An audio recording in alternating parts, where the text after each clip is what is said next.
I'm gonna read Galatians 5, which the Lord put on my heart just the past day or so, just in reading the Bible. It's a longer one, so bear with me a tiny bit, guys. It's talking about walking by the Spirit and not of the flesh.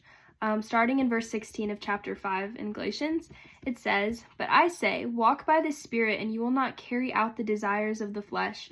For the flesh sets its desire against the Spirit, but the Spirit sets its desire against the flesh. For these are in opposition to one another, so that you cannot do what you want. But if you are led by the Spirit, you are not under the law. Now the deeds of the flesh are clear: sexual immorality, impurity, indecency, idolatry, witchcraft, hostility, strife, jealousy, rage, selfish ambition, dissension, factions, envy, drunkenness, carousing, and things like these. I'm warning you, just as I warned you before, that those who do such things will not inherit God's kingdom. But the fruit of the Spirit is love, joy, peace, patience, kindness, goodness, faithfulness, gentleness, and self-control. Against such things there is no law. Now those who belong to Christ have crucified the flesh with its passions and desires.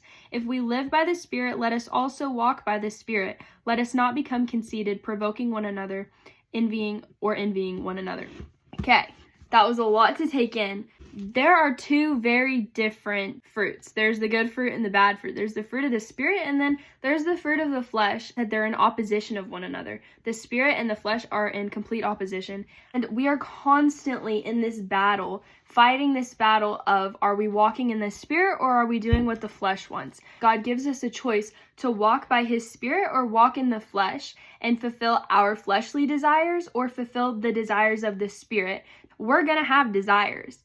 I have desires, you have desires, we all have these desires, and a lot of times they are not from the Lord. They are not godly desires, and they are desires of the flesh. The Lord gives us a choice. He gives us a choice to say, okay, I'm crucifying my flesh. It is not I who live, but it's Christ in me, so I'm crucifying my flesh along with the desires of my flesh. Even though I have these desires, I'm crucifying them. I'm laying them down at the altar of Jesus, because the Lord knows what's best for me, and the Lord, being in relationship and walking with Jesus, is so much more important to me than the desires of the flesh.